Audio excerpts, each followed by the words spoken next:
sa Pilipinas.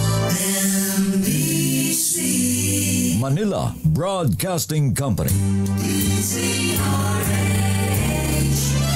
DZRH, member, kapisanan ng mga broadcaster ng Pilipinas. Member KBP. Oras! Eksakto, en punto. 6:06. Humahataw, humahagupit, lumalatay na komentaryo sa himpapawid. 2x2. Walang takot sa paghimay sa masalimuot na isyu ng bayan. 2x2. Humahataw na mga balita at impormasyon. 2x2. Ating damhin, ating lasapin ang hagupit na 2x2.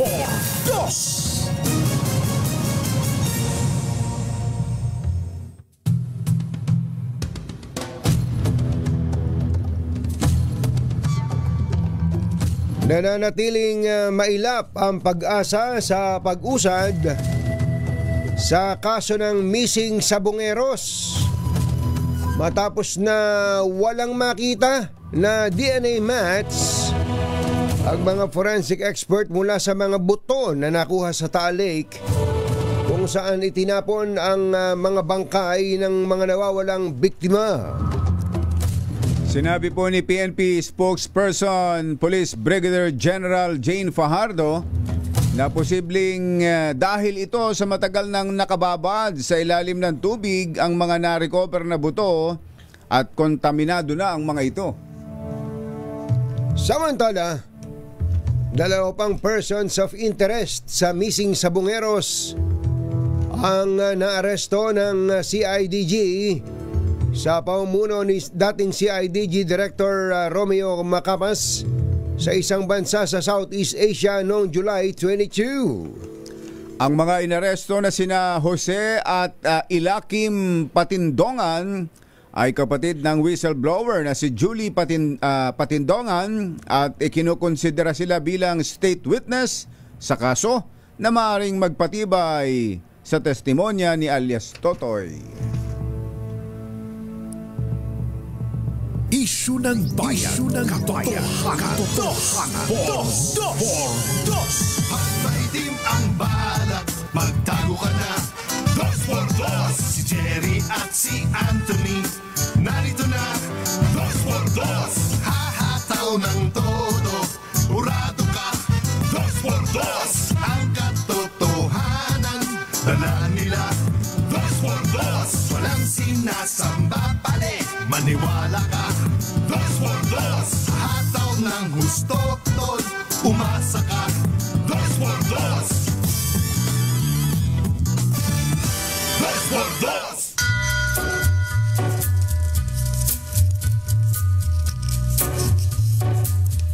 Hi. Maganda morning. Magandang umaga, bayan! Ito po si Anthony Taberna. Ito po si Jerry Baha. Muli pong sumasa inyo ang 2x2 sa umagang ito ng Friday! Yuhuu! Friday na talaga, ha? Friday na talaga. May sweldo pa ba? May natira pa ba dun sa sweldo kahapon, mga misis? Kahapon lang eh. Alam mo naman na kumbatsero, marami tayong mga kababayan na pagdapo nung sweldo, inaatado na yan. Ito yung utang ko kay ganito, ayun, ito yung utang ko kay talaga. Ganon, ito yung utang ko kay ganire. At least nagbabayad ng utang. Yun ang maganda. Yun naman ang mahinam. May pinapapanood nga sa atin si Kuyang Elmer Ngo. Ang sabi AI lang naman to, AI video. Lolo, paano mo ba malalaman na ang isang tao ay may amnesia? May amnesia. Kapag nangutang na siya.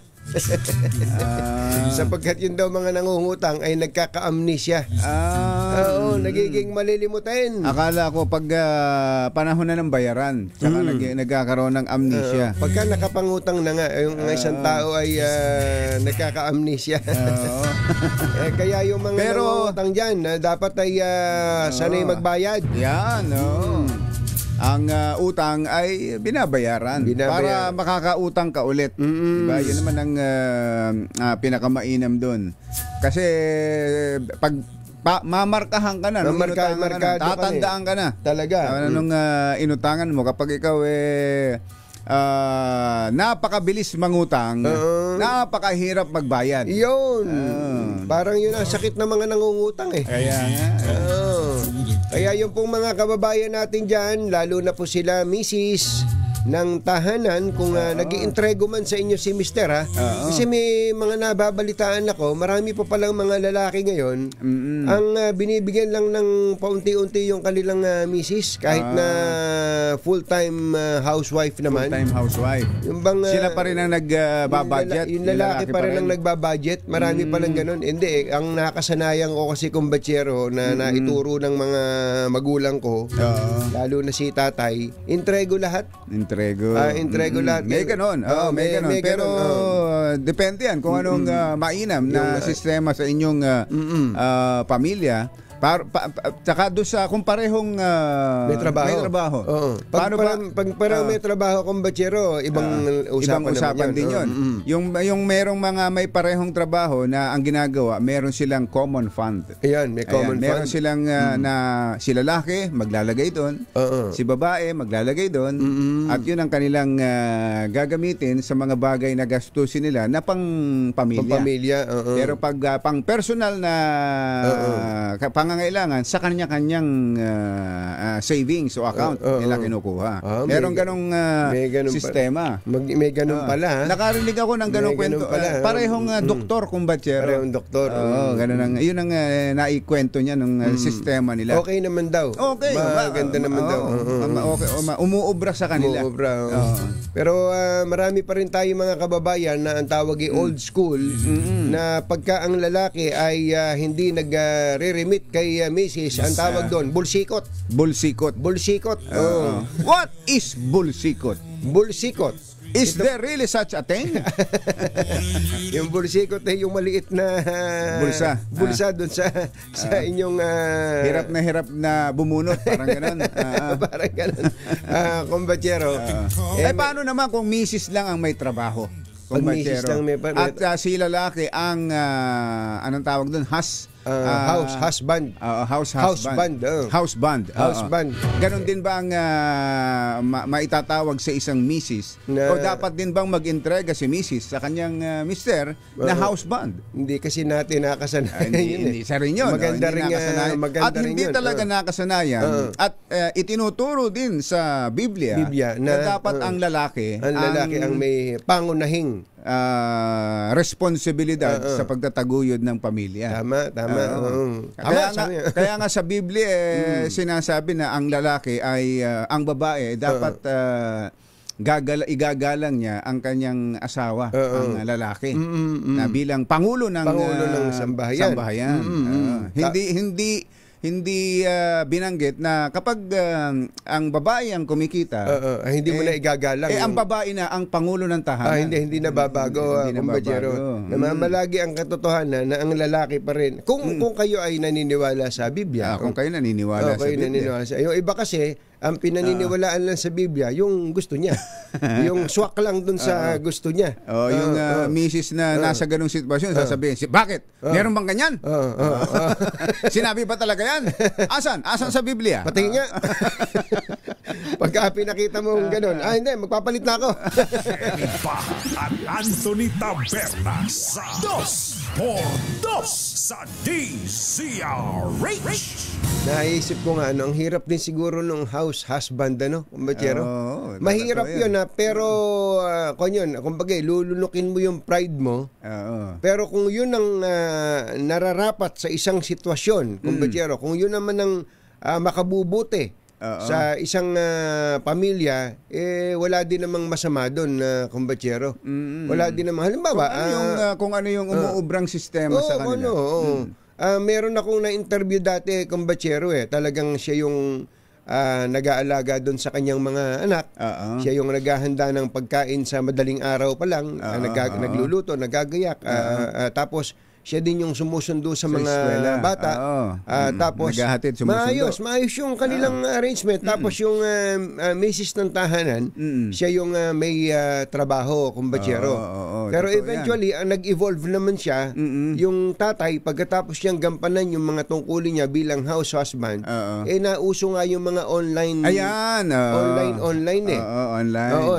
Wala pang pandemic tong wala pang pandemic no nung So nauna pa pala sila sa nauna sila online. kaya nga nung nakumusta ko sabi para daw iginayak sila sa pandemic. Sa pandemic. Yung arrangement nila. Kaya nung pandemic na kumbatsero, bumalik na yung kanyang pagiging yung tikas niya ng lalaki. sapagkat siya yung nagtatrabaho online.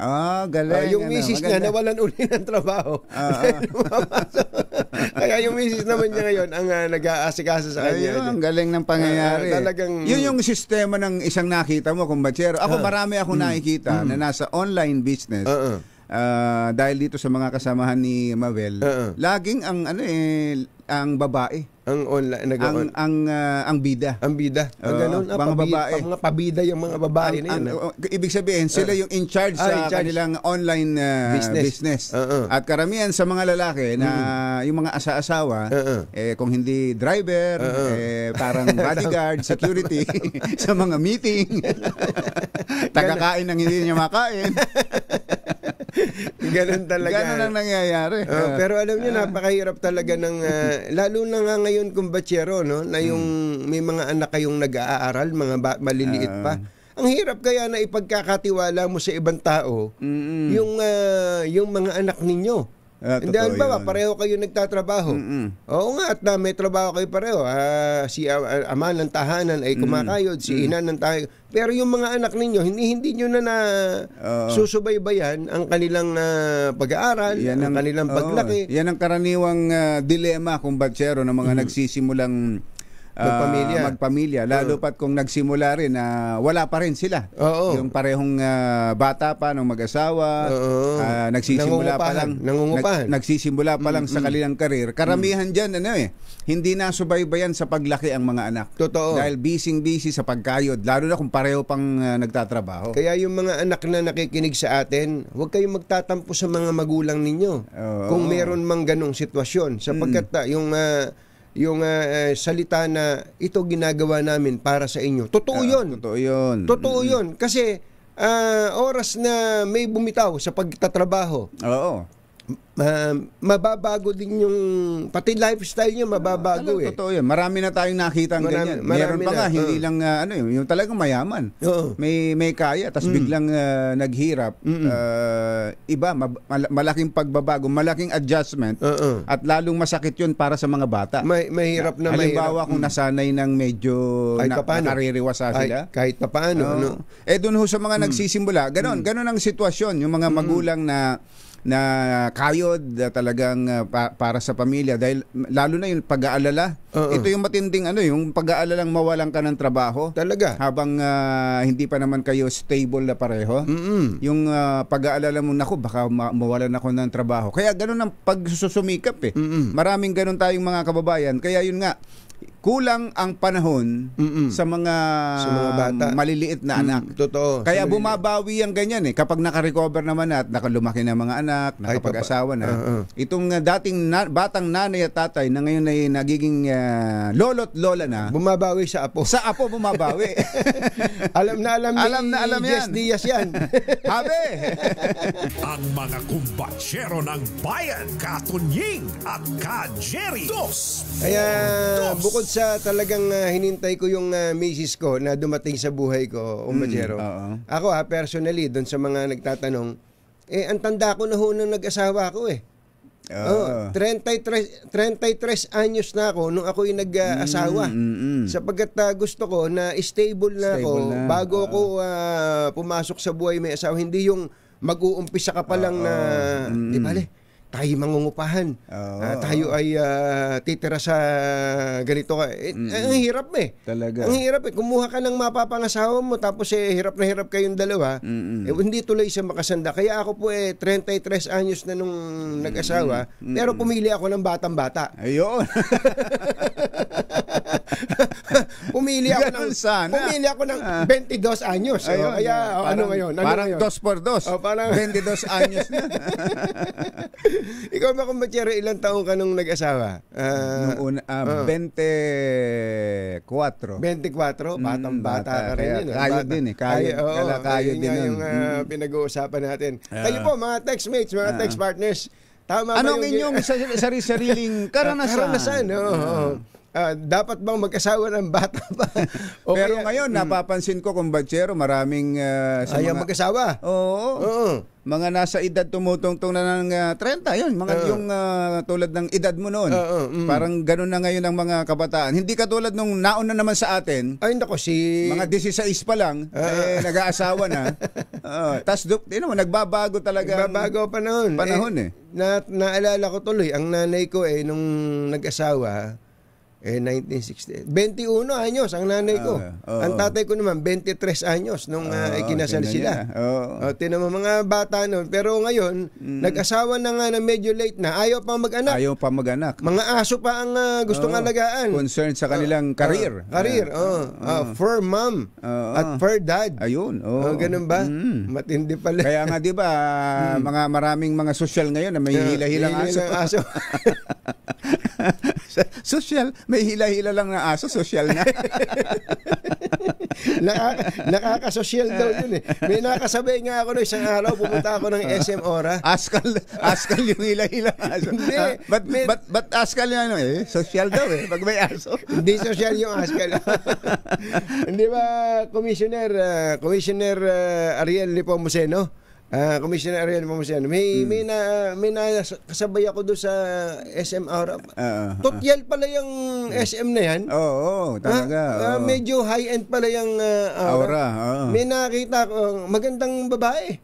Tapos may tulak-tulak. Sabi ko, siguro young mom to. May stroller. Pagsilip ko, aso yung... Ako nga, gusto ko ang gayahin yun eh. Kaya lang, umahanap ako ng medyo malaki-laking stroller. Kasi Belgian Malinois yung ikakarga ko. Sobrang laki. Ang bira pati sa... Baka manakmal eh. Ay, nako. Kumusta po kayo mga textmates, mga text partners? Ano ang inyong karanasan? Total naman Biyernes Friday ngayon. Chill lang tayo. Ngayon po ay August 1, 2025. Ano po ba ang inyong mga experiences? At saka baka pwede rin, lalo na nga yung mga medyo maedar na, ano ba maia-advise nyo sa mga nagpaplano pa lang na pumasok sa buhay may asawa? Sa mga gustong mag-asawa. Mga magulang, laging may payo yan sa mga anak nila. Siyempre, pag sasabihin ng anak na, Tay, Nay, mag-aasawa na po ako. Bakit? Ikaw may trabaho ka na ba? Yun ang unang tanong, di ba? Kaya mo na bang bumuhay ng pamilya? Ganun ka, agad na tatanungin ng mga magulang. Siyempre, importante talaga yun. Kapag sa isang gustong lumagay na sa tahimik. Ika nga, di ba? Pagdating mo pala doon, magulo. Jerry Baja at Anthony Taberna sa 2x2 sa Days. Bago lang tayo mag-ACS balita, nagyayabang tong si Customs Commissioner Ariel Nepomuceno. Bakit naman nagyayabang yan? Bakit naman nagyayabang? Gagulat sa atin. Sabi pa naman good news. Good news daw. We already exceeded the target of DBCC na itinakda sa Customs for July. For July. So, nakakolekta daw po ang Customs ng 84.5 billion nitong July. Mas mataas dun sa target nila at higit na mataas kumpara dun sa 77.03 billion na nakolekta nila nung June ng nakaraang itong taon na to ng Bureau of Customs. Ba parang pinayaya. Ano bang report ng mga port collectors? Yung mga dapat ibig sabihin naka-reach din ng naka-target din daw ang mga ports, iba't ibang ports dito district collectors, yung mga report nila nakatarget din daw kumbatsero at ang yabang nitong si Commissioner, kung hindi lang, sabi niya, kung hindi lang daw nagkaroon ng week-long work suspension, malamang mas malaki pa yung kanilang nakolekta. May sobra pa, surplus pa may na malaki. surplus pa na malaki. Ayos, ayun congratulations sa Commissioner at sa mga taga Bureau of Customs. Yun, thank you.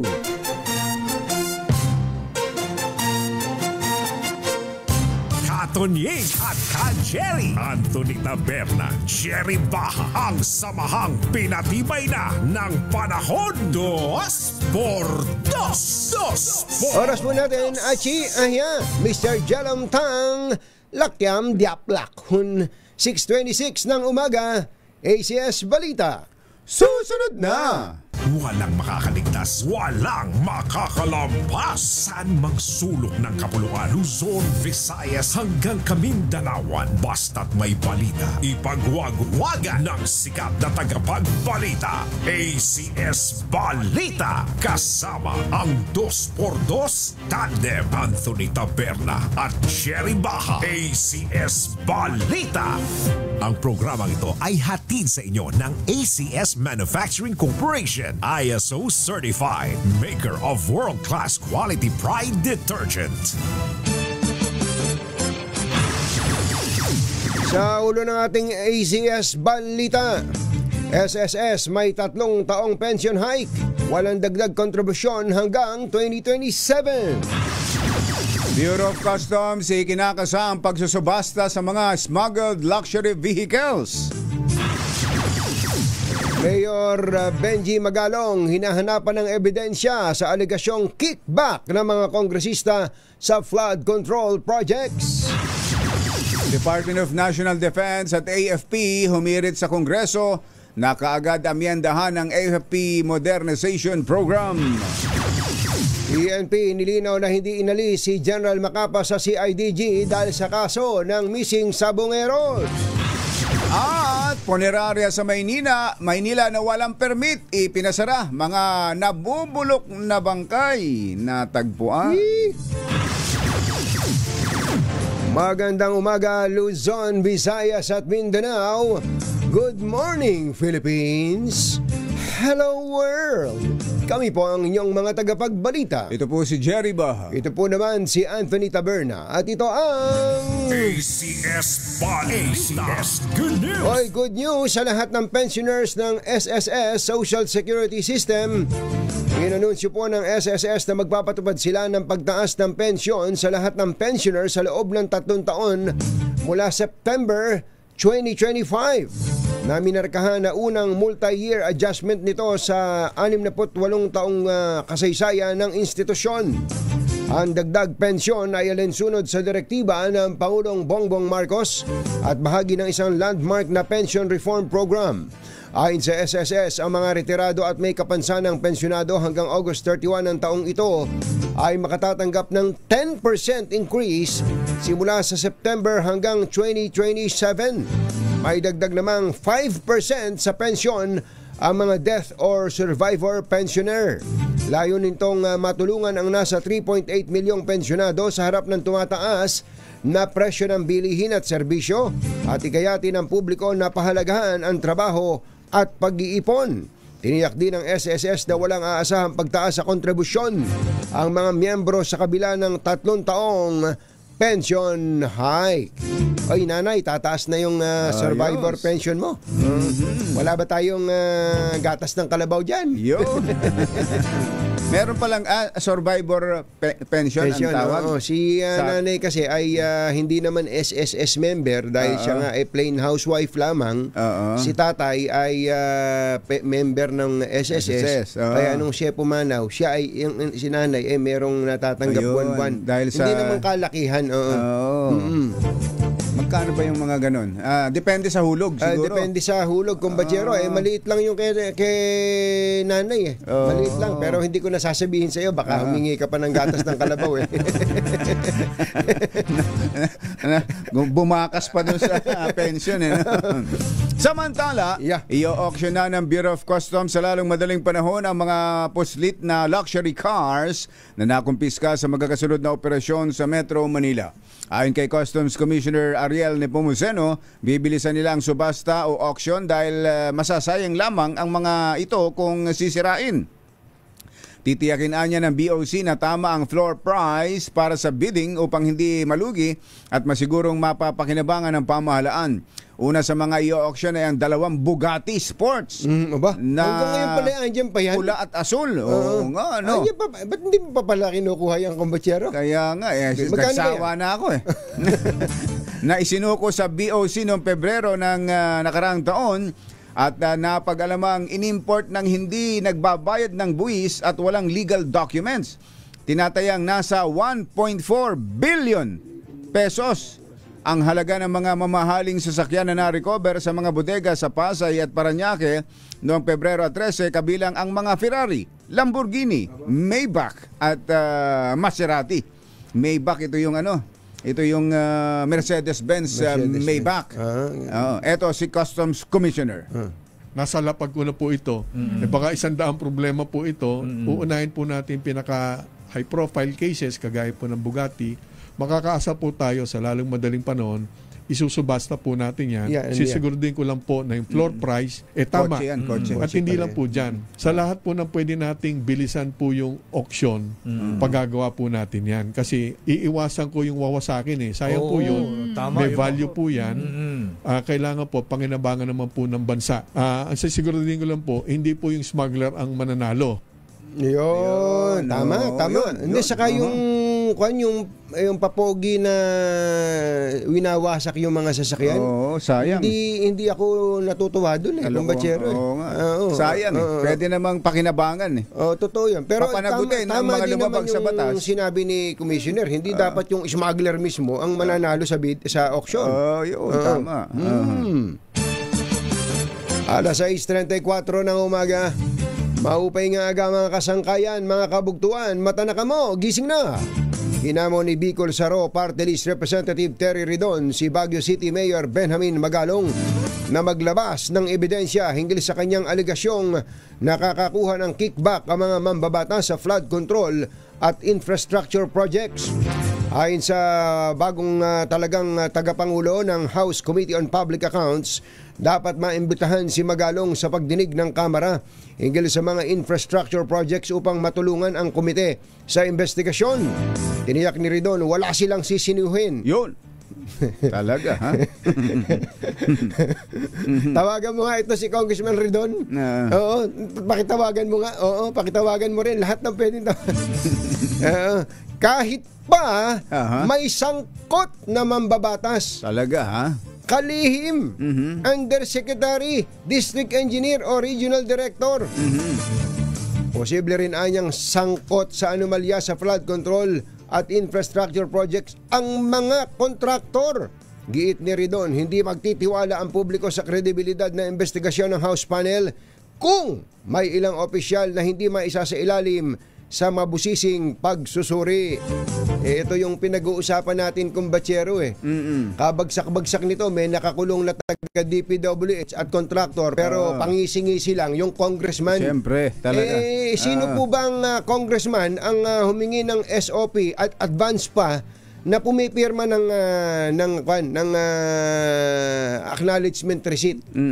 Nga, may kilala ba kayong gano'n? Wala nun. May kilala ba kayo na congressman na nagpa-issue ng, maliban siguro tatangatang congressman, na nagpa-issue ng cheque bilang advance payment niya doon sa kotong niya sa kontrata? Walang ganun. Meron bang ganun? Meron bang ganun? At sino ba namang loko-lokong contractor at district engineer o kaya ay DPWH official ang ingunguso yung congressman na alam niyang ipapatawag siya at ipapatanggal siya sa pwesto o kaya tatanggalan siya ng hanap buhay?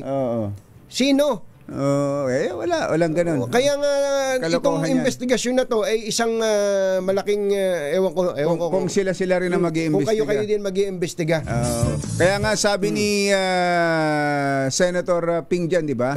Iba, isang independent body, investigating body ang mag-imbestiga dyan. Naman. Alas 6:37 ang ating oras. Diyos maray na aga sa Indugabos, mga Bicolano. Mata na ka mo, gising na.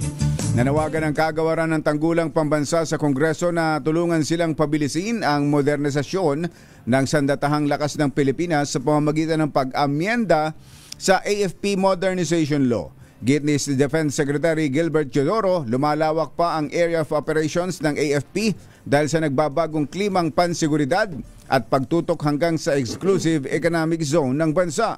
Pinaghahandaan din namin ang mga kinakailangan na suporta katulad ng mga base ng mga kagamitan upang magamit yung mga bagong sistema na darating na na-order na noon, kalinsabay sa pag-order natin ng mga bagong sistema.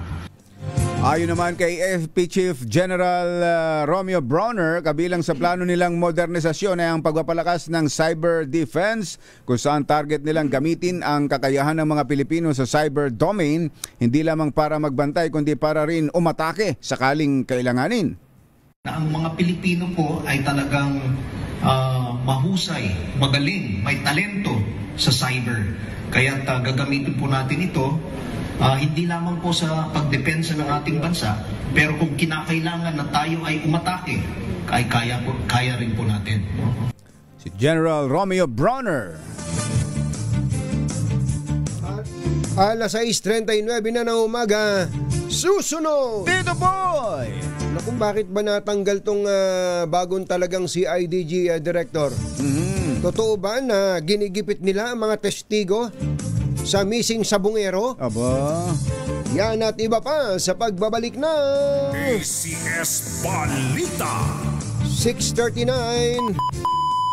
Walang balitang makakalampas saan mang sulok ng kapuluan. ACS Balita! ACS Balita! Ang programang ito ay hatid sa inyo ng ACS Manufacturing Corporation, ISO Certified, maker ng world-class quality Pride detergent. Hi!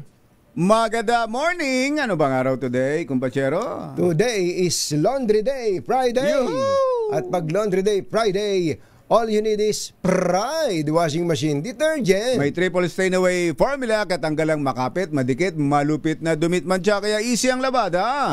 Kaya pala mula noon hanggang ngayon, all you need is Pride. All you need is Pride. ACS. Kasama ang 2x2 Tandem Anthony Taberna at Jerry Baha. ACS Balita. Ay, mga balikbayan natin dyan, wag na kayong bibili ng mga imported na tsokolate para pasalubong. Aba, dapat ang bili na lang ninyo tangerine chocolate. Ayan. Oo, alam niyo po, yung itong yung mga kakao sa Davao ay pinakuha ho yan ni Dr. Governor Helen Tan ng Quezon. At saan naman dinala? Dinala ho sa Quezon para itanim ng mga magniniyog sa ilalim ng nyog. Sa ilalim ng nyog. At pagkatapos ngayon, dumami na ng dumami ang kakao dyan sa sa Quezon. Tinan nyo naman si Governor. Tinan nyo, daming naani. Ayun, ganun pala ang bunga ng kakao. Kalaki ang bunga ng kakao. At si Mother, akala mo ba? At tinan mo, kaganda nung bunga ng kakao. Tapos yung model nila, maganda rin. Talaga naman. Kaya ito'y tinatawag na tangerine chocolate. May iba't ibang variants po ito. Katakot-takot. At dahil sila tinulungan ng DOST at ng DTI, pati sa packaging, tinan nyo naman. Ang ganda, ano panama dyan ng mga binibili mo? Yung mga imported na tsokolate. Kaya nga, tigman na. Halina, tigman natin. Meron pa tayong discount dyan. Meron yan. Ayun, nakalagay. 72%. Nakalagay. Ay, hindi. Ano ba yun? Kakao yan. Kakao ba yun? 72% kakao pala yun. Yan yung dark chocolate. Dark Healthy yan kapag dark chocolate. Nakakasinto. Pwede raw yan sa mga diabetes. May diabetes. May diabetes. Kaya lang, hindi ko na maalala lasa niyan eh. Ano ba lasa ng tangerine chocolate? Ang bihira naman. Wala kasi si Kong Angel eh. Kong Angel ang marami yan eh. Palagay ko may pinadala to si Governor Helentan. Di lang binigay sa atin ni Kong Angel kung kanino binibigay. Baka pinanririgalo.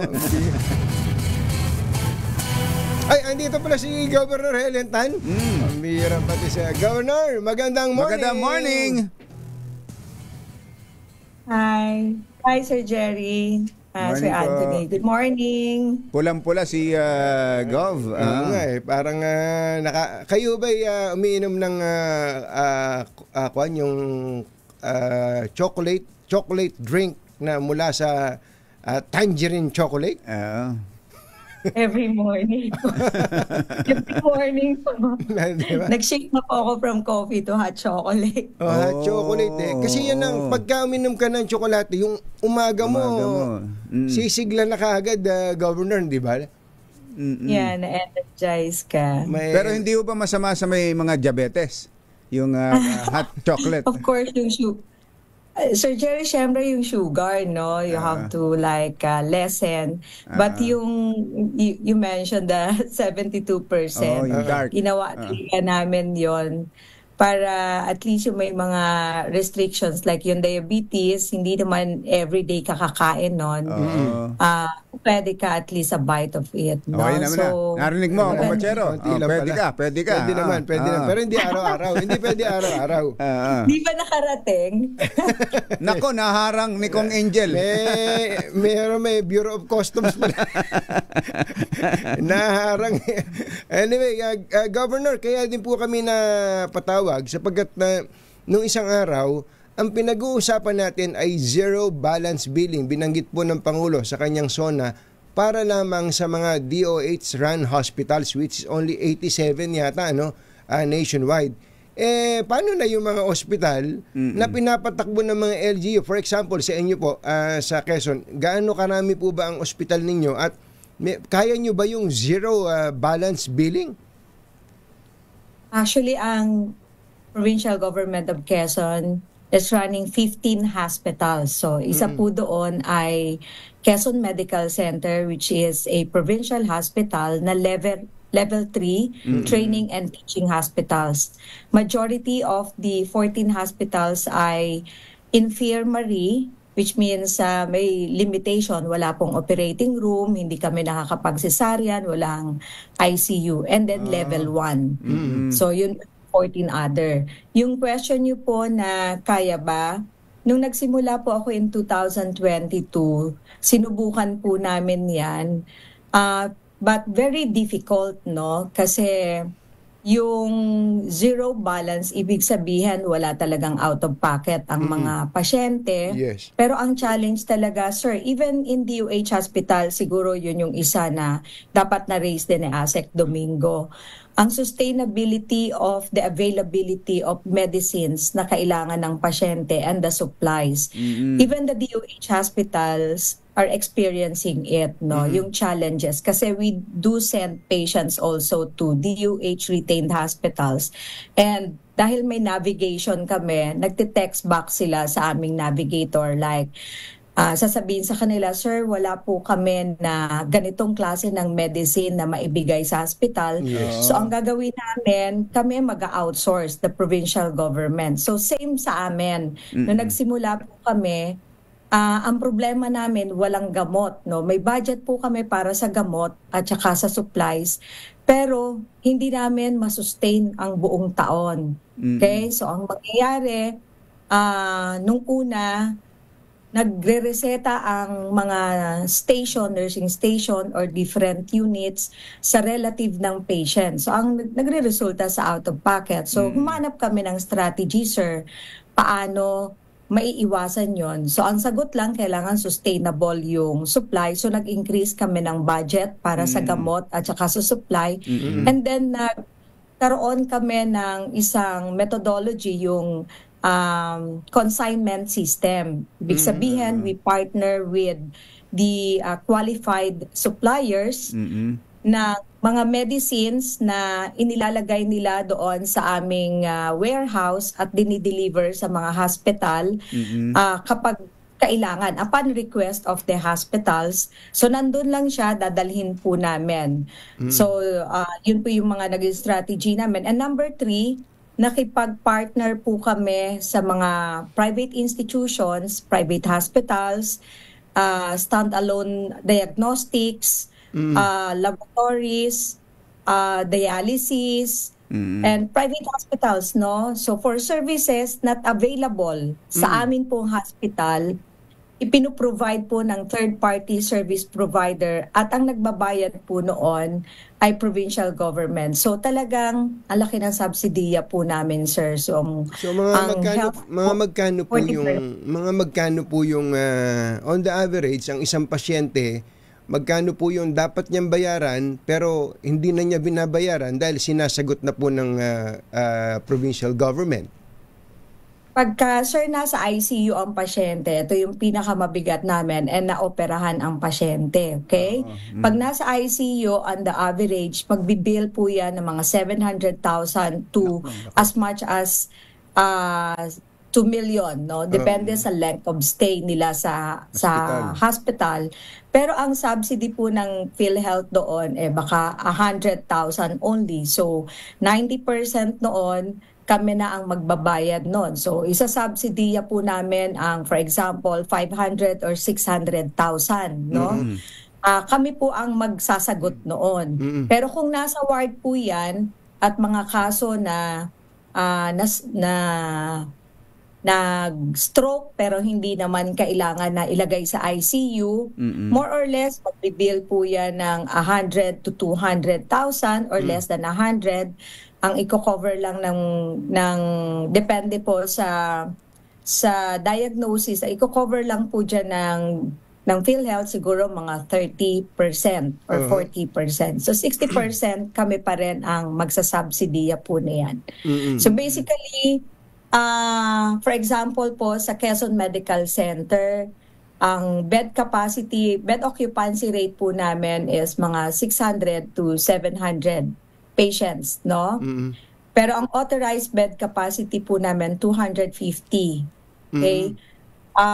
Yes, ganun kalaki po ang gap namin, no? Pero ina-accommodate po namin. Ang budget po namin for QMC, let's say, will have mga 800 million, no? 800 million po yon. But ang kalahati po noon, personnel services. Almost half. Pasweldo. Opo. Kaya nga. And then, the rest po, yun ay gagamitin namin sa capital outlay and MOOE namin, which is kasama na po doon yung supplies, no? Kapag lumampas na po doon, subsidy na po ng provincial government. So, nanggagaling po sa general fund and sa income from the PhilHealth. So far, nung nag-start po kami ng full implementation ng no balance billing, since 2022 yung pong nag-start lang talaga kami na na-observe ko, they're complying to what I'm requiring them to do, mga September last year, sir. Kasi ang gap, sir, Anthony, Sir Jerry, kahit sabihin mo na no balance billing, napapabili yung pasyente sa labas. Yun yung hindi yun yung totoong no balance. Talaga. Gusto, kumbaga, ang ganda lang pakinggan, pero sa totoong buhay, ay nagbabayad pa rin. Yung out of pocket, no? Yung po ang mabigat. Kaya nga ayaw magpa-hospital ng mga tao dahil walang pambayad, Yes, sir. Pero yun pong sa amin po sa province, kapag qualified NBB siya, ibig sabihin, siya yung nasa listahanan, mga senior citizen natin under mandatory PhilHealth coverage natin, PWDs natin, or na-assess ng social worker na hindi niya talaga kaya magbayad. Yung first 2 years ko, sir, kung bumili ang pasyente sa labas, babalik po siya sa amin sa accounting, i-reimburse po niya yon. I-reimburse po ayun nila ang yun. maganda. Basically, no balance po. Pa rin po. So Pwede rin yun, kung oo. gumastos ka sa labas, halimbawa yung nabanggit natin kanina, yung ibang ospital ninyo ay walang supplies, walang halimbawa walang CT scan, ginawa sa labas, binayaran Pwedeng mo. i-reimburse. Pwedeng i-reimburse sa paano ang reimbursement procedure nun? Ang reimbursement procedure po, dadalhin nila ang official receipt doon po sa accounting ng hospital and then ipoprocess. Pero imagine, sir, nakikita ko po, pinipirmahan ko, nag-reimburse po, mga 500 pesos lang. Alam niyo naman, accounting process ng gobyerno, di ba? Ang haba. Bago niya mabalik yung 500, baka isang taon na 6 na bonus. Grabe. So, sabi ko, hindi, mali pa rin na bumibili sila. Kasi yung iba, makakarating sa akin, sasabihin, especially nung nagsisimula kami, sasabihin nila sa akin, ma'am, nangutang pa po kami para makabili ng antibiotic na yan. So, imagine na para lang niya mabili yung reseta, nangutang siya. And then, i-reimburse sa amin, pero tinubuan po siya ng inuutangan niya. Ang tagal po namin i-reimburse yun. So, karaniwang sitwasyon. So, mga challenges po sa government hospital, especially sa amin sa local government. So, mahirap siya. But mahirap po. Pero na-try namin, na-survive natin. So, kaya pala. Pondo ho talaga, kailangan, mas malaking pondo. Mabuti at kinakaya ng provincial government yung laki ng pangangailangan sa pera sa ganyang klase ng gustong serbisyo ninyong mangyari sa Quezon, Governor. Sir Jerry, isang nakatulong sa amin yung price regulation. So, nagtayo po ako ng Price Monitoring Committee. Pinag-aralan ko before ako dumating. May consignment policy sila, pero walang magandang sistema. Walang monitoring ng prices. Ang nagsiset po ng prices are the consignors, no?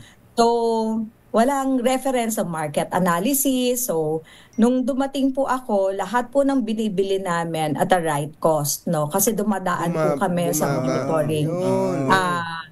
Yes po, meron po kaming price monitoring committee.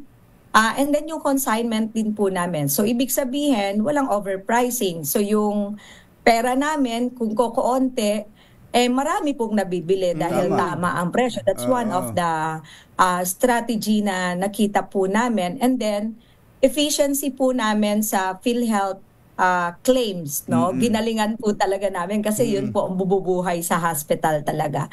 Kami po ay dependent, of course. Wala naman ngang out-of-pocket ang pasyente. So, wala pong other source of income, no? Unless merong makiusap po na isang private individual na siya ay outpatient, magpapa-MRI.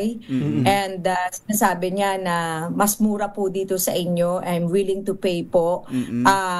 That's the only exemption po sa amin. May MRI kayo?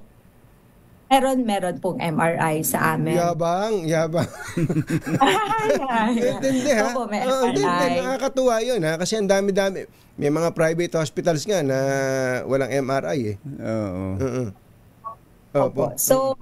So, yun yung mga, I think, strategy. Gumanda po ang PhilHealth income namin. Nung dumating po ako, ang income po ng province nagre-range lang ng 200 to 250. For QMC po yun, ha?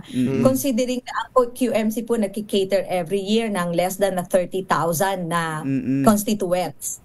Sa census po. So, ngayon po, nasa mid pa lang kami ng year. Ang PhilHealth reimbursement nila, nabit na po nila yung 250 last year. Nag-680 na po kami last year. Ngayon, mid-year po, nasa 600 million na po kami. So, yun na lang po yung mga strategy namin sa province para lang po masustain yung operation. Nakakaraos. Parang sa una, parang hindi namin kaya. Pero considering po na halos para kaming at the mercy of the DOH doon sa MAIP na sinasabi. Wala po halos kami na nakukuha na MAIP compared in the siguro like 5 years ago na sabi ng accounting and then treasurer's office, nakakatanggap sila in a year siguro ng mga maximum of 200 million na augmentation through MAIP, no? So ngayon talagang halos wala po kami na MAIP. So fully subsidized. Aware po ang DOH dito. Actually, I texted Sec Ted. Sabi ko, ganun. Niloloko ko. Sabi ko, sir, pupunta po ng Malasakit Center pero ang nagsasubsidiya na po probinsya. So they thought kayo nagsasubsidiya. So papalitan ko na po ng pangalan yun ng Kalinga. Palitan nyo na. So nagpaalam po ako sa kanya na I'll close the Malasakit and I'll change it with the Kalinga ng Kapitolyo. Sabi ko, I'll put it in writing para alam nyo po na hirap na kami pero sige lang, kami naman talaga nagsasubsidiya ng 90% po ng excess ng PhilHealth. Opo. Naku, ang laking bagay po talaga na may ganyan at actually very dynamic ang leadership dapat ng LGU para magawa po mga ito. Isang tanong na lang po tungkol dito, hindi ba kayo pwedeng diretsong mag-import ng mga gamot mula sa, halimbawa, ang Pangulo pupunta ng India sa August 4 ang mga gamot namang magagaling naman ang mga gamot kung tama yung makakakontrata ng mag-i-import mula po dyan sa India para lahat ng mga ospital niyo talagang lahat ng at least yung basic na pangangailangan ng ating mga kababayan sa gamot ay nandiyan na sa mga ospital. Pwede ba ninyong gawin yon na hindi nadadaan sa ahente? Actually, hindi pa namin yan na-explore, sir. But pwede kong itanong yon how possible for the LGU. Ang problem lang siguro, sir, alam niyo naman kung mag-i-import ka, has to be siguro hindi isang probinsya dapat ang makikinabang, no? Kung sa amin lang po, that would not be enough, no? So baka yung cost din namin with all the taxes, no, na babayaran namin, ganun din. So dumadaan kami sa supplier dahil yun yung sa procurement process natin, dumadaan sa bidding, no? Pero hindi namin yan na-explore. Siguro in time explore namin or we can discuss among the governors running hospitals so we can consolidate our requirements. Yan naman yung kanyo ang governor ng kapitbahay nyo, si Sol Aragones, ang isang gobernador nyo sa bandang ibaba, Batangas, si Governor Vilma Santos, puro mga nanay kayo na kaya doon sa padaanin doon sa yung yung league nila, Governors League. Baka pwede para mabawasan na yung kita ng mga mga pumapatong pa. Opo. Siguro po we can explore that yung sa importation. Ang isa pong in-explore ko actually, hindi po kami makabili ng vaccine. Kasi but may budget po kami sa vaccine. Pero dahil kukunti po ang budget namin, like nag-budget po ako for procurement, I think 30 or 40 million in 2023, 2024. Hindi po namin maibili kasi wala pong mag-bid ng katulad ng price na binibili po ng DOH. So nagtanong po ako kung po pwede po ba na kami, ang LGU, ay sasabay sa DOH para makuha lang po namin. Kasi yung flu vaccine, binibili lang po nila yata yun at 150 pesos per shot. Kung kami po ang bibili, price po ng private, mga 500 to 600. So pwede bang ang pera namin, dalhin namin sa DOH, sasama namin yung 40 million sa kanila sa procurement nila ng vaccine para po same price and then i-deliver din nila sa amin. No? So hindi pa po namin nakuhaan parang the DB. Parang karaniwang nangyayari ngayon, pasabay. Di ba? Pasabay. Pasabay. Wala pa akong sagot sa procurement po kung laking tipid nun. Out by the law. Pero Governor, sa mga gamot, tuloy ho ba ang suporta ng DOH sa mga gamot na pangangailangan ng inyong mga provincial hospitals? Dahil lagi tayo, sa mga nakakarinig tayo lagi ng mga nag-e-expire ng gamot, hindi nagagamit na gamot, hindi na i-distribute na gamot ng DOH na hanggang sa umaabot na sa malapit ng mag-expire, nasa mga bodega pa rin. Kayo ba'y nakakakuha ng gamot from DOH? For hospital, no. But for public health programs, for example, tuberculosis, supposed to be sa rabies, HIV, ang problem po talaga nila malaki, no, as in mabigat. Kasi like sa tuberculosis, hindi po sila nakaka-deliver on time.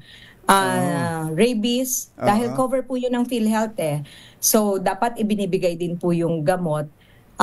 Hindi rin po nakaka-deliver. So, ang ginawa namin, dahil may mga new cases kami ng tuberculosis, di naman kami pwede maghintay sa DOH na delivery.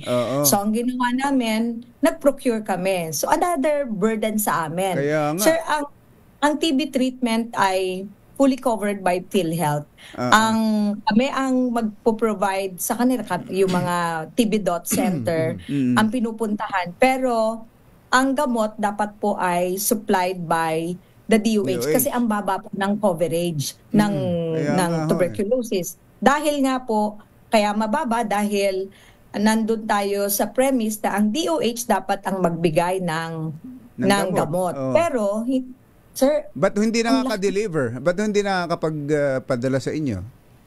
I think they have a problem on the procurement, which is a problem of DOH for like decades na. Nako. Nung nasa Congress po ako, lagi pong nire-raise namin yan. For example, sir, ang flu vaccine dapat binibigay before the flu season.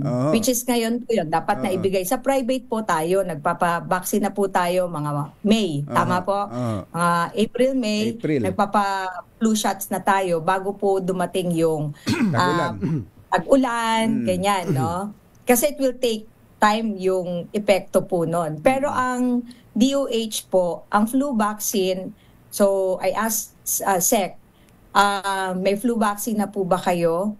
And he said they're having a problem with the procurement. So, yung experience ko po in 2022 from the time na umupo ako, or even when I was in Congress, pag manghingi kami, nadi-deliver po nila ang flu vaccine December, mag-expire po January. Nako.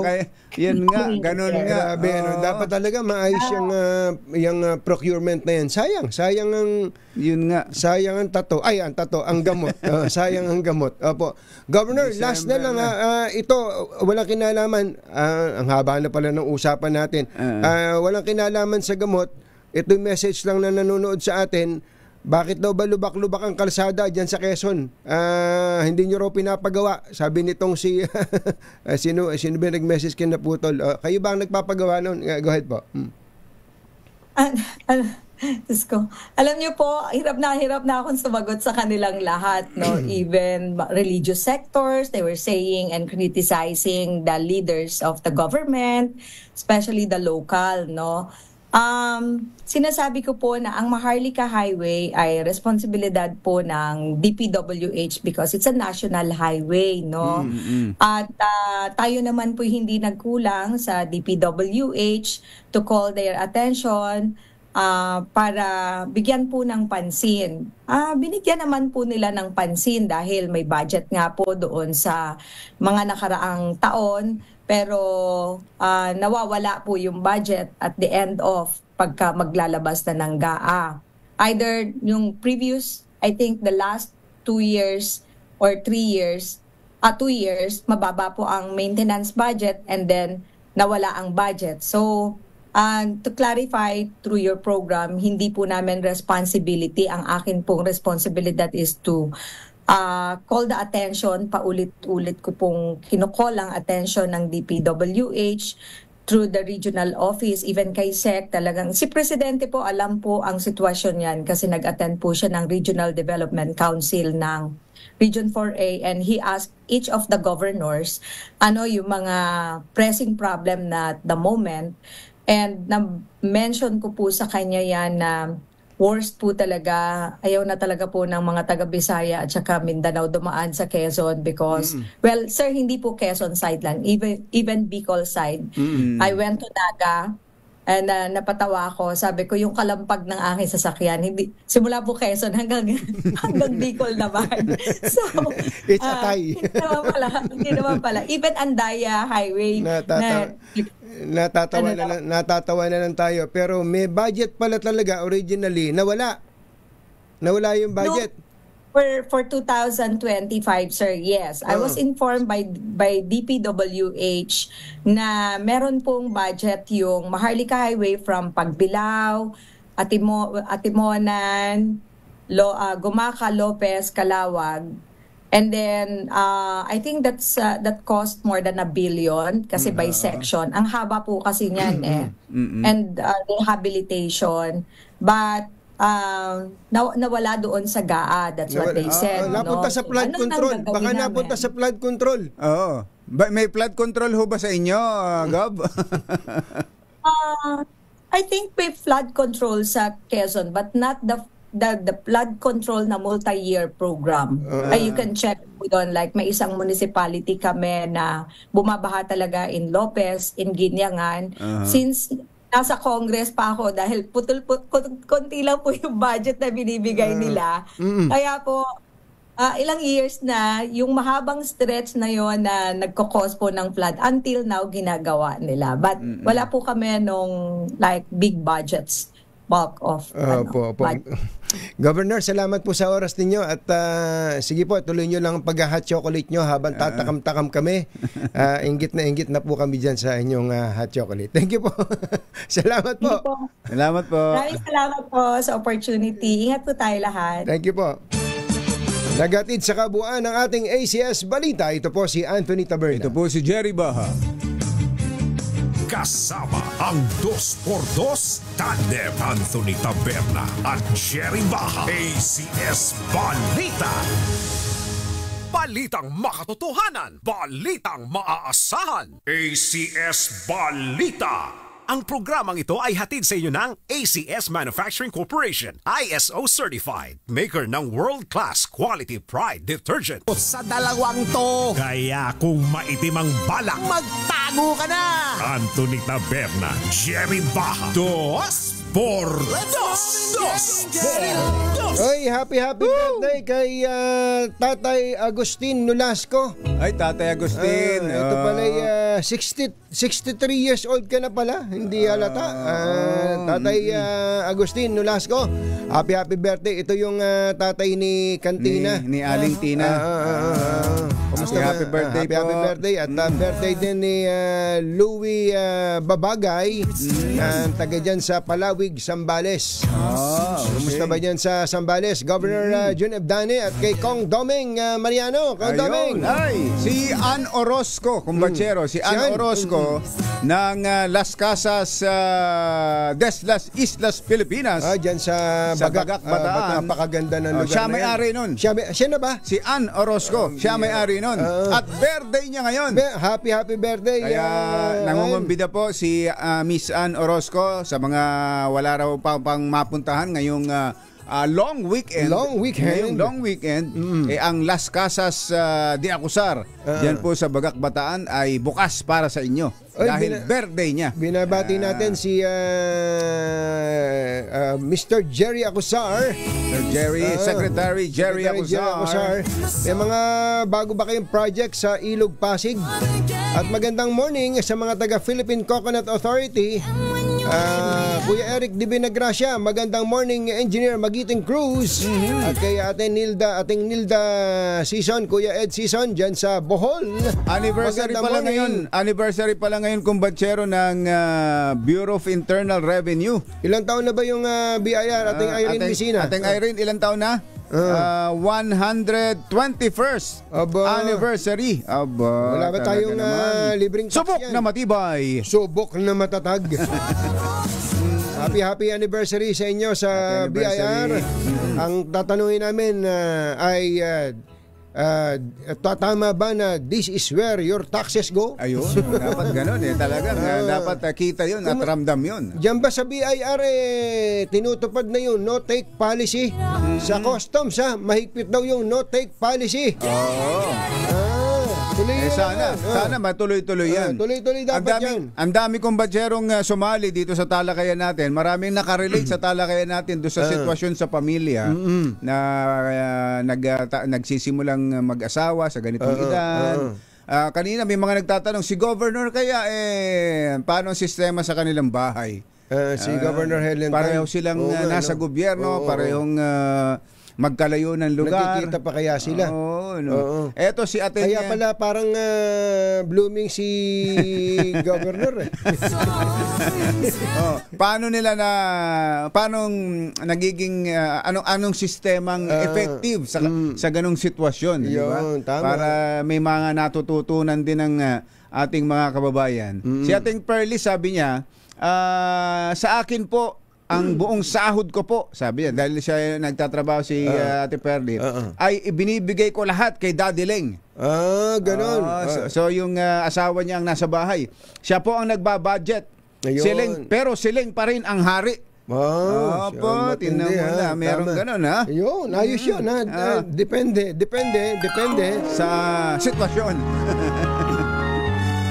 Kauna-unahan sa Pilipinas. Manila Broadcasting Company. DZRH. Member, kapisanan ng mga broadcaster ng Pilipinas. Balitang bagong-bago, balitang dapat alam mo, balitang magdadagdag ng talino dahil bagong impormasyon, makibalita, unang-una sa DZRH. Pangunahing balita kasama ang 2x2 tandem nina Anthony Taberna at Jerry Baha.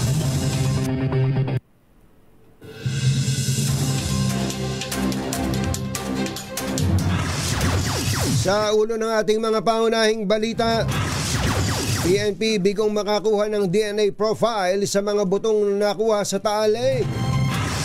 Dalawang missing links sa mga nawawalang sabongero nasa custody na ng PNP. Pangulong Marcos biyaheng India sa Lunes para sa 5 araw na state visit. Senator Ping Lacson tinawag na ipokrito ang mga pumalakpak kay PBBM sa maanumalyang flood control projects. Unang araw ng Agosto, sinalubong ng rollback sa presyo ng LPG. At magkapatid na menor de edad sugatan sa sunog sa Valenzuela. Magandang umaga Luzon, Visayas at Mindanao. Good morning Philippines. Hello world! Kami po ang inyong mga tagapagbalita. Ito po si Jerry Baha. Ito po naman si Anthony Taberna. At ito ang bago ng ating pangunahing balita. Mamigay tayo muna ng kwarta. May nanalo na diyan sa Barangay Balongbato, San Juan. Nandoon ang ating malakas agent, Sherwin Alfaro. Sherwin! Go, go, go!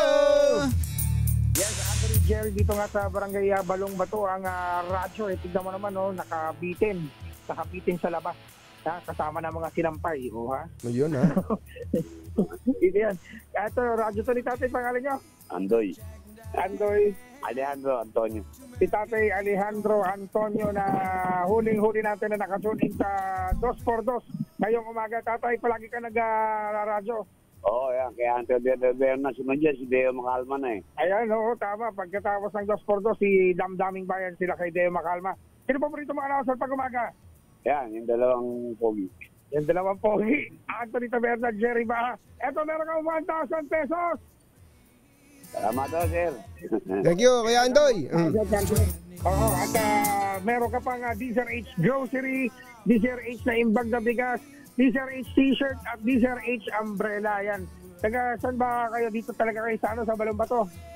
Oo, sir. Dito ako sa number 10. Palagay Balongbato. O kayo naniniwala doon sa pinag-uusapan ng dalawa kanina na dapat ang tatay ang nasusunod sa pamilya? Oo, talagang dapat. Kaya lang, may mga decision dapat mag-usapan nyo. Ayan, tama yun. Iba ka talaga, tatay, masunurin ka.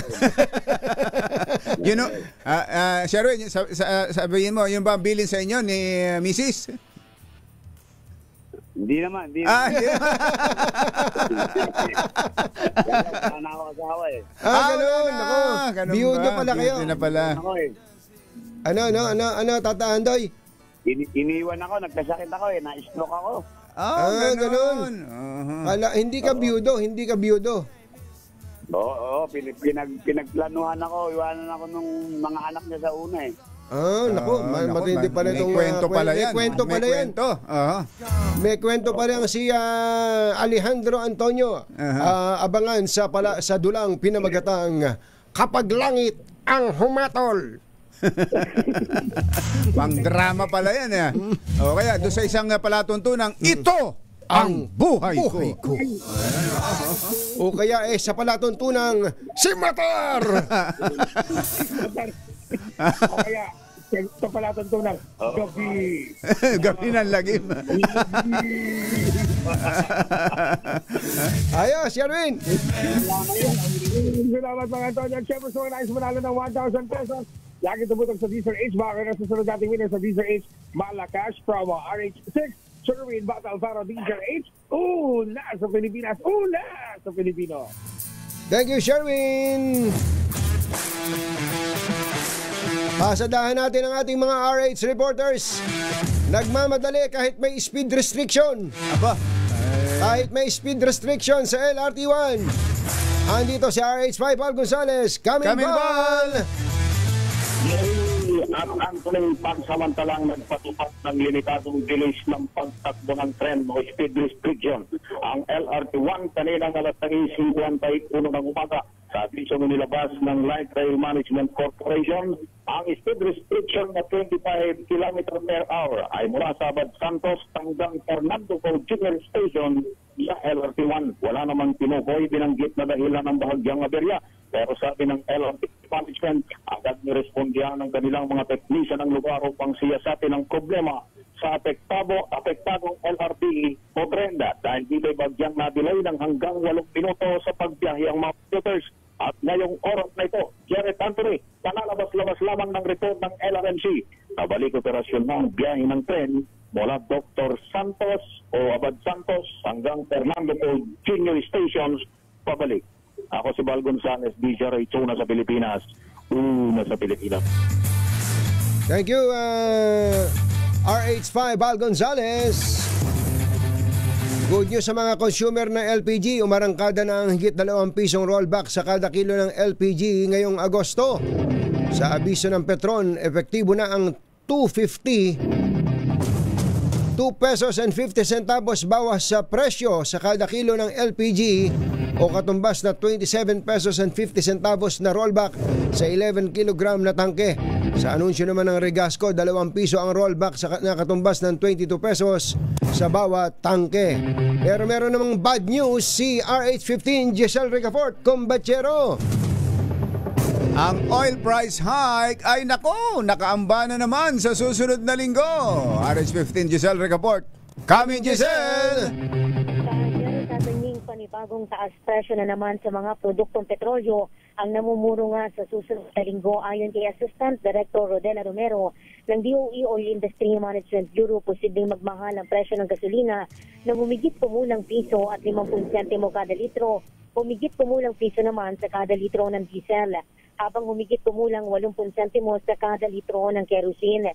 Sinabi ni Romero na bunsod yan ng panibagong pangamba sa posibleng pagkaantala daw ng supply matapos ipataw ng Amerika ang parusa sa langis mula Russia at Iran. Gayon din daw ang pag-asa sa pagbuti ng aktibidad ng ekonomiya kasunod ng kasunduan sa kalakalan sa pagitan ng US at ng European Union. Ito si Giselle Ricafort para sa Deezer H sa Pilipinas, una sa Pilipino. Maraming salamat sa iyo, Giselle Ricafort. Samantala, may 2 bangkay na palutang-lutang. Saan yan? RH52 Edniel Parosa. Kami na Edniel! Dalawang magkasunod na araw na, Jerry at Anthony, na may palutang-lutang na bangkay sa ilog ng Marikina. Parehong lalaki ang mga katawang walang suot na pangitaas nang makita ng mga residente at mga nangingisda sa lugar. Unang natagpuan sa gilid mismo ng Malanday National High School ang isang bangkay ng lalaking may tato sa likuran ng kanang balikat nitong Hulyo at 30. Ngayong umagang ito, kinilala na siya ng pulisya bilang si Jimry Bertida, 20 anyos at residente pa ng Bulacan. Kwento sa DZRH, si Marikina Chief of Police, Police Colonel Jeffrey Fernandez. Huling nakita sa lalawigan ng Rizal si Bertida, ito lamang July 27. Pakinggan natin ang hepe ng Marikina Police. Huling siya nagpuntang nakay sa Puntalban dahil may isang kaibigan ng mga nangyayaya na may lamay sa patay daw. Sinundan naman ito ng mga labi ng lalaking nakaitim na short sa ilalim ng Santo Niño Bridge na nakita kahapon na ng hapon. Pero patuloy pa ang pakikipag-ugnayan ng PNP sa mga kalapit na bayan, lalo na sa mga taga-Itaas kung tawagin o sa mga taga-Rizal para sa pagkakakilanlan ng biktima. Wala naman kasing napaulap na missing o nawawala sa Marikina. Wala pa nitong kasagsagan ng mga bagyo at habagat. Samantala, wala rin indikasyon ng external injury sa mga bangkay, kaya posibleng pagkalunod lamang ang sanhi ng mga ito. Tinawi rin ni Fernandez ng pangambang konektado ang dalawang insidente. Ito si Edniel Parosa, nag-uulat para sa DZRH. Una sa Pilipinas, una sa Pilipino. Pangunahing balita. Susunod, Tito Boy! hindi daw po bababa sa 6 na kongresista. Ang congressman na, kontraktor pa. Sangka pa! Sangka pa. Walang tapon. Walang tapon. Ayaw mamahagi. Ayaw mag-share. Yan at iba pa sa pagbabalik ng 7:32. Ang sungit eh. Ang sungit eh. Parang tumatanda ka na rin. Si Nanay Benny, anak ko, ayaw pa rin paawat sa mga gawaing bahay. Gustong gusto pa rin nagwawalis-walis sa bakuran. Akala mong hindi kaka-80 pa lang eh. Oo, malakas pa talaga. Bilib talaga ako dyan kay Nanay Benny. Yun nga, kumbatsero. Pero siyempre, nag-aalala rin tayo bilang anak. Gusto nating siguraduhin na healthy siya at malakas si nanay. Tama ka dyan, kumbatsero. Kaya naman, araw-araw ko siyang ipinagtitimpla ng N+ Gold. Yun! Lagyan mo lang ng 6 na scoops ang isang baso ng tubig at ready na ang isang healthy serving na kailangan niya para manatiling malakas at masigla. Iyon. Hindi ko lang siya basta inaalagaan kasi sa bawat pagtitimpla ng N+ Gold para kay nanay, na ipapakita ko ang tanda ng aking pagmamahal. Yun, ganun sana lahat. Diba? Sana all. Sana all. Pangunahing balita. Hindi bababa sa 6 na pong mga congressman ang nagsisilbing kontraktor ng kanilang mga itinulak na proyekto mula pa 2022. Ito po ang ibinunyag ni Senator Panfilo Lacson kasunod ng direktiba ng Pangulong Marcos na imbestigahan ang mga palpak na flood control project sa bansa. Inamin ni Lacson maging sa hanay ng mga senador ay may nagsisingit din ng mga proyekto at pondo. Noong 2022, pagsimula nung bagong Congress noon, natanong ko yung isang kaibigan kong congressman. Kasi nga, naging curious din ako. Kasi bagong bukas yung Kongreso eh. Sabi ko, ilan na baka ako ngayon yung sa bilang mo? Ilan na yung contractor dyan sa inyong dyan sa batasan? Sabi niya, ang huling bilang ko sa ngayon, 67. Pero alam ko meron pang iba. So as of noon, nasa mga 67 na. 67. As of 3 years ago. And still counting. Siguro ngayon, kasi yung iba na iganyo, mag-contractor na lang tayo. O kaya, yung kamag-anak yung mag-handle nung kumpanya ng construction company para makameno sila. Si Senator Ping Lacson. Samantala, tinawag din ni Senator Lacson na shameless hypocrites ang mga mambabatas na pumalakpak sa SONA ni Pangulong Bongbong Marcos nang upakan nito ang mga anomalya sa flood control projects. Sa tingin ni Lacson ay napaka-ironic na ilan sa mga pumalakpak ay sangkot sa paglalaan ng pondo para sa mga proyektong may bahid ng katiwalian. Sa panayam ng DZRH, sinabi ng senador na gusto niyang isipin na ang standing ovation sa SONA ay nangangahulugan na mayroon pa rin mga miyembro ng Kamara na ang mga kamay ay nananatiling hindi nadungisan ng grease money mula sa graft-ridden flood control projects. Marami doon tinamaan actually. Pero ako, gusto ko pa rin maniwala na marami-rami rin naman nando sa audience na hindi nadumihan ng grasa ng pera ng flood control projects. Marami doon, kaya yung mga pumalakpak doon at sumama sa standing ovation, totoo yun, natutuwa sila. Pero marami rin naman doon na nagpalakpak na mga talagang, sabihin natin, shameless na mga ipokrita. Senator Ping Lacson.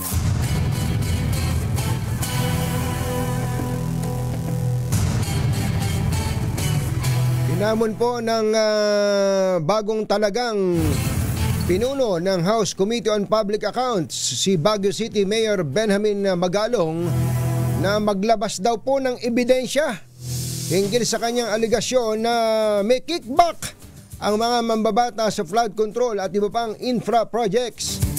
Kausapin natin ang hinamon. Ayan. Parang tawag ng tanghalan to. Si Mayor Benji Magalong ng Baguio City. Mayor, magandang morning. Si Katonying po at saka si Ka Jerry. Magandang umaga, Katonying at Ka Jerry. Magandang umaga po sa ating mga listeners. Opo, Mayor, magkano po ba talaga o ilang percent po pa talaga ang kickback ng mga tulisang congressman at senador for that matter sa mga infra projects including flood control projects? Well, depende yan sa kung gaano gahaman yung mga congressman, mambabatas. Hindi ko naman sinasabi na lahat sila kasi maraming matitino dyan. Opo. In fact, yung mga informasyon na natatanggap ko, galing din sa mga matitino. No? Well, anyway, ang lumalabas dyan, mga 25 to 40%. 25 to 40%? Yung to 40%. Yung iba dyan talagang sobrang kaswapangan na talagang 40%. At yung iba pa dyan, magugulat ka na meron pa pala silang mga project list na kailangan yung mga contractor na gustong magkaroon ng access dun sa project list nila, kailangan magbayad sila ng 2 million. 2 million? Non-refundable yun, no? Non-refundable. Yung access lang sa project list, bayad agad 2 million, non-refundable sa contractor. Oba, intindi, no? Yes, so, refundable siya. Kaya maski na makakuha ka man o hindi, bayad ka pa rin. Dyan ho ba sa lugar ninyo, Mayor, bumabaha din dyan di ba? Yung, nasa gitna La Trinidad. Hindi, doon sa, yung may lawa, may tubig. City Camp. Oo. Di ba bumabaha din ho dyan?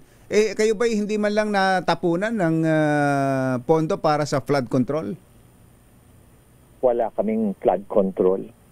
Pero kasi hindi na rin nababaha yung gumawa kami ng paraan. Pero nag-request kami ng 400 million pesos para dun sa to cover the master plan. Pero hindi naman na-approval ng DPWH. At yung dati naman naming iba naman yung priority kasi nung dati naming congressman. Oo. Hindi ho congressman, di ba? Dapat sila may power of the purse. Sila dapat magmalasakit sa lugar ninyo na binabaha. Kung naman sila kasi iba naman yung priorities kasi nila kasi ang priority nila yung pansarili nila, hindi ganyan naman kasi maraming ganyan kasi na mga mambabatas. Ang priority nila yung kanilang bulsa kaysa yung priority nila yung tingnan yung kapakanan ng kanilang mga constituent. Pero Mayor, parang naiba po ang kwento dahil mag-iimbestiga po ang Kongreso at ipapatawag daw po kayo. Nabalitaan nyo na ba kayo iyon? Oo, nabalitaan ko kahapon, may pinadala sa akin. Kaya sila yung mag-iimbestiga. Siguro kung maniniwala ako kung yung mga matitino ang mag-iimbestiga. Pero kung yung mga pasimuno dyan at yung mga sila rin yung mga kasabwat, kumbaga parang criminal din na sinabi mo, ikaw na mag-imbestiga doon sa krimen mo. Oo. Meron ba tayong makukuhang ebidensya sa ganyan, Mayor? Sa proponent lang, sa pagiging proponent lang ng isang project, hindi na lumulutang yung pangalan nila kapag natapos na yung budget law sa GAA. Totoo yan, Ka Jerry, Katony. Mahirap talaga kasi ako dati ako CIDG at nag-imbestiga ako nung NIA nung inutusan ako ni Presidente na Pinoy na imbestigahan mismo to lead the investigation together with the NBI group. Talagang mahirap mag-imbestiga na may determine mo yung link with the politicians. Kasi nga karamihan dyan wala namang pinipirmahan. Pero kung magsasalita yung contractor, kasi makikita mo kagad doon pa lang sa ebidensya, sa documents, tapos pupuntahan mo yung lugar, makikita mo talaga. Tama yung sinabi ni Presidente. Yung iba palpak, yung iba guni-guni lang, yung iba gumuhuna. Yung NIA project yun, nakita namin talaga yun. Pero mismo yung mga contractor, nagsasabi na ito yung binigay nilang porsyento doon sa kasi yung may-ari yung pork barrel ito yung binigay namin. Pero are they willing to testify? Ay takot sila mag-testify, baka patayin daw sila. Totoo po yun. Alam niyo po, napakahirap yata nito Kanina pa hindi lang kanina, no, isang araw pa pinag-uusapan namin ni Jerry na pagka natapos itong investigasyon na to, malamang ang kulong yung DPWH official o employee at saka contractor. Pero yung congressman, walang yun, nakapamewang lang yun. At wala po meron ba naman acknowledgement receipt yan? Magpapa-issue ba ng check yan sa tongpats nila o sa kotong nila o sa SOP nila? Wala namang ganun, Congressman Mayor paano po mapapatunayan yon? Kasi ang mangyayari po dyan, in fairness naman sa binabanggit yung matitino, na-generalize po parang sweeping po, na pagka Congressman may kickback doon po sa project. Tama ka, no? Tama ka, Katunying. Mahirap. Pero kung nakita ng kontraktor na makukulong na siya at yung mga engineers ng DPWH makukulong na sila, kailangan kumbinsin sila na magsalita na rin kayo. Alangan naman kayo lang ang ikukulong. Paano naman yung nakinabang ng husto dyan? Saka pa lang sila mag-execute na. Kung makumbinsin mo sila, mag-execute sila ngayon ng testimony nila. Their oath. And kailangan mo rin ng corroborative statement din sa ibang mga witnesses. Ganun ang mangyayari dyan sa investigation. So kung kayo ipatatawag sa investigasyon at ngayon pa lang ipatatawag daw kayo at maglabas daw kayo ng mga ebidensya, anong madadala ninyo, Mayor, kung sakaling a-attend kayo? Siguro, hindi ko na lang muna babanggitin Ka Jerry. Ipatawag na lang nila ako. Pero maganda rin siguro na ipatawag din nila o imbitahan din nila si Presidente. Kasi isipin mo, si Presidente mismo nagsalita, mahiya kayo. Binanggit pa niya na palpak, gumuguho, guni-guni. Tapos guni-guni lang. Ibig sabihin, pati siya mismo may kaalaman. Alam niya na may nangyari. At sino ba tinutukoy niya nung sinabi niyang mahiya kayo? Sino po ba? Sino yung mga kaharap niya? Sa kaharap niya. Hindi naman lahat. Yung mga pumalakpak. Hindi naman lahat. Yung mga pumalakpak na walang konsensya dahil nakita nila yung mga kasamahan nila na yung mga matitino biglang pumalakpak. Pati sila, tumayo na rin sila na nakita nilang nagtayuan na lahat. Tumayo din sila, pumalakpak, sumabay na rin para hindi halata. Pero nakita niya marami sa kanila yung gano'n. Pero sino po ang pwedeng mag-imbestiga dito na pwedeng na may kredibilidad o na naaasahan ng taong may mangyayari talaga? Talagang third-party audit. Third-party audit. Get someone from PICE, yung Institute of Civil Engineers, someone from SGV, mga gano'n, yung mga reputable na mga organizations na hindi pwedeng influensahan.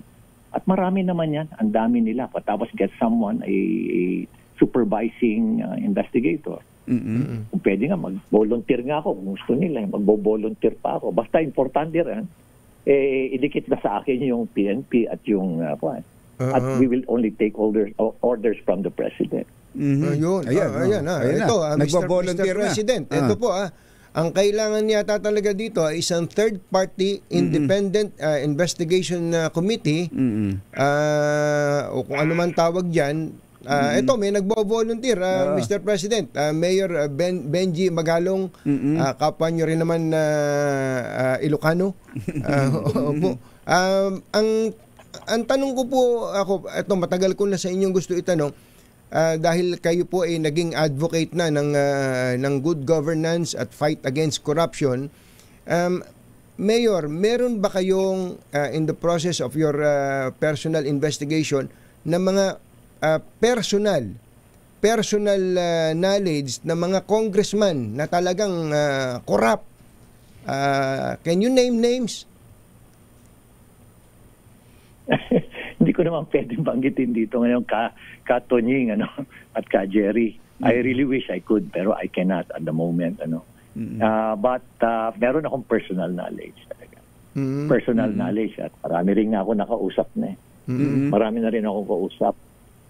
Isa pa yan, yung mga 777 na yan, yung mga 30-30 na yan.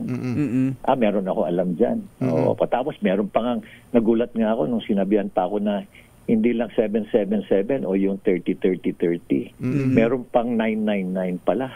Ano yung 999? Ano po yung 999? Meron pang unli. May unli pa. Pero meron pang unli. Oo. Ito ho bang mga informasyon ninyong to, Mayor, sa mga congressman lang, sa senador, ang mga senador ba walang involvement sa ganyang kalokohan o pamumursyento sa mga projects? Hindi ko gaanong admittedly hindi ko gaanong kumbaga hagip yung sa Senate hindi ko gaanong hagip sa most House of Representatives. Kasi marami doon sa kanilang hanay na talagang na rin, disgruntled na rin. Sabi nga nila kakaiba ang level ng corruption na nangyayari dito ngayon. Sa ilan ba ngayon? 300 plus congressmen, mga ilang porsyento niyan, Kong, ang sa tingin niyo tumatanggap ng kickback. Nangingikback. Basta ang sabi sa akin marami. Mas marami, majority. Mas marami, oo. Mas marami ang tinatanong ko sila na sabi nila, Mayor, pasensya ka na, hindi kami kaya maging open dahil alam mo naman, pag-iinitan din kami. At mawawalan din kami ng suporta, kailangan din namin mag-deliver sa aming constituents nila. So, dala ng pangangailangan.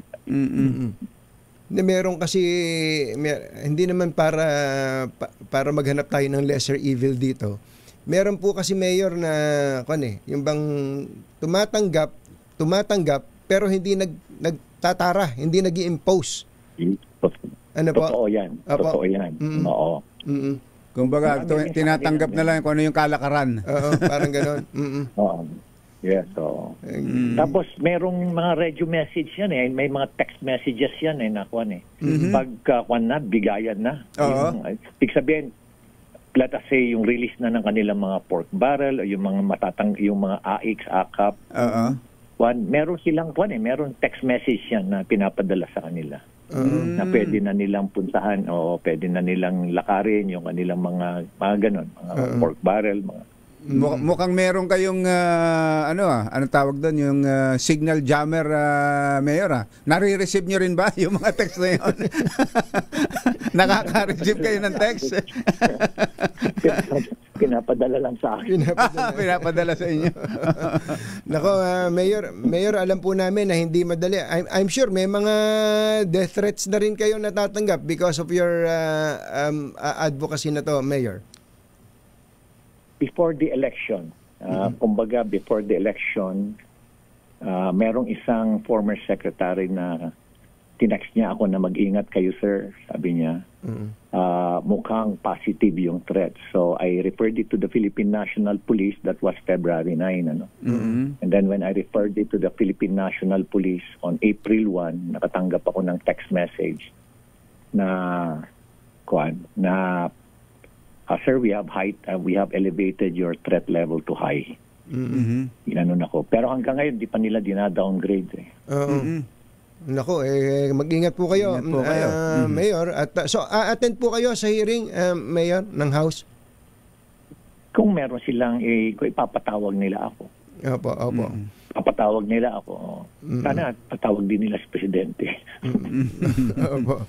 Mayor, salamat po sa oras. Magandang umaga po. Thank you, Mayor. Maraming salamat ka, Tonying at ka, Jerry. Maraming salamat po. Mabuhay po kayo. Si Mayor Benji Magalong ng Baguio City. Oras po natin, 3 minutes before 8.